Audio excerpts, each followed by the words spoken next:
ალბათ ყველას გქონია პრობლემები ალგესთან. არსებობს უამრავი ტიპის ალგე, რომლებიც ნებისმიერ დროს შეიძლება წარმოიშვან და გაანადგურონ ჩვენი აკვარიუმის სილამაზე. ის მოედება თქვენს მცენარებს, კედლებს, დეკორაციებს, თითქმის ყველაფერს. ალბათ დამეთანხმებით, ეს ძალიან არაესთეთიური და არასასიამოვნო მოვლენაა. თლად ასე ცუდათაც არაა საქმე, რადგან ჩვენ საბედნიეროდ შეგვიძლია ვიყოლიოთ აკვარიუმში ისეთი თევზები, რომლებიც ალგეთი იკვებებიან და დაგვეხმარებიან შევინარჩუნოთ აკვარიუმი სუფთად და ლამაზად. მოდი გამოვარჩევ ასეთ რამოდენიმე ჯიშის თევზს, რომლებიც თავდაუზოგავად იშრომებენ თქვენ აკვარიუმში ალგეს გასაქრობად. პირველია რქიანი ნერიტინა ლოკოკინა. ეს ლოკოკინები შეუჩერებელი ალგეს მჭამელები არიან და მათ შეუძლიათ გაწმინდონ ალგე მყარ ზედაპირებზე, როგორც არცერთ სხვას. იქნება ეს მინა, ქანები თუ დეკორაციები. ეს ლოკოკინები სწრაფად უმკლავდებიან რთულ ალგების ლაქებს, რაც თქვენი აკვარიუმის სისუფთავეში დიდ წვრილს შეიტანს. მათ აკვარიუმში გაშვების ერთ-ერთი საუკეთესო ნაწილი ის არის, რომ ისინი არ მრავლდებიან მტკნარ წყალში, ასე რომ მოულოდნელად არ აღმოაჩენთ ლოკოკინის პოპულაციის ზრდას. ისინი მშვიდობიანი ბუნების ლოკოკინებია და არანაირ პრობლემას არ შექმნის თქვენ აკვარიუმში. მოკლედ, ეს ლოკოკინები ერთ-ერთი საუკეთესო გზაა ალგესთან საბრძოლველად. ამ სიაში მეორე ადგილს იკავებს ოტოცინკლუსი. ეს პატარა თევზი ძალიან ეფექტურია ალგესთან გასამკლავებლად. ის ზომით პატარაა და ხასიათით მშვიდი. ისინი კარგად ჭამენ რბილ ალგეებს, განსაკუთრებით მწვანე ტიპის ალგეებს, რომლებიც მინისა და მცენარეების ზედაპირზეა.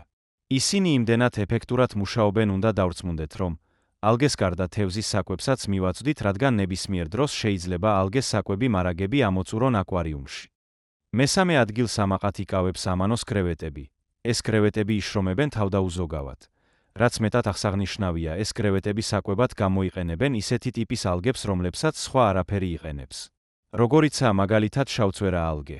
ამ კრევეტების მოვლა მარტივია, მთავარია სტაბილური გარემო და სამალავი ადგილები. ისინი მშვიდობიანები არიან, ამიტომ არ შექმნიან არანაირ პრობლემას.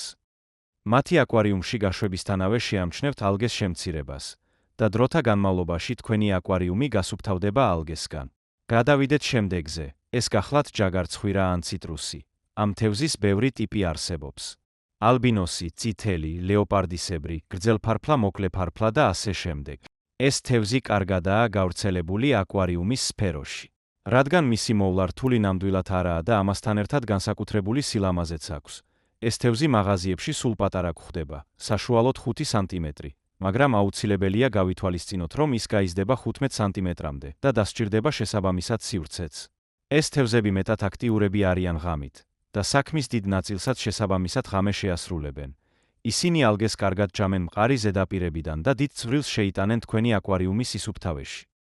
რაც შეეხება მეხუთეს, რა თქმა უნდა, ეს სიამის გარეშე არ შეიძლება შედგენილიყო.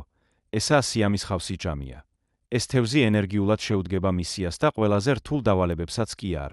არიდებს თავს, ის იკვებება თითქმის ყველა ტიპის ალგეთი, მათ შორის შავწვერათიც, მაგრამ სანამ ამ თევზს შევიძენთ, უნდა გავითვალისწინოთ რამდენიმე რამ. ეს თევზი ზრდასთან ერთად გაზარმაცდება და ნაკლებად გამოიყენებს ალგეს საკვებად. გარდა ამისა, სიამის ხავსი ჭამია იზრდება 15 სანტიმეტრამდე, მაშასადამე ამას დასჭირდება დიდი სივრცე. ბონუს რჩევა, თქვენ შეგიძლიათ გამოიყენოთ წყალმცენარეები ალგეს წინააღმდეგ, რადგან ალგე და მცენარები იყენებენ ნიტრატს ზრდისთვის, როდესაც თქვენ გექნებათ დიდი რაოდენობით წყალმცენარეები. ისინი გამოიყენებენ დიდ რაოდენობა ნიტრატს და ზრდისთვის საჭირო ნივთიერებებს, მაშასადამე წყალში აღარ დარჩება ის დოზა ნიტრატი, რომ ალგემ შეძლოს გაბატონება თქვენ აკვარიუმზე. დღეისთვის სულ ეს იყო. თუ მოგწონთ მსგავსი ტიპის ვიდეოები, დალაიქეთ და დაელოდეთ შემდეგ ვიდეოებს.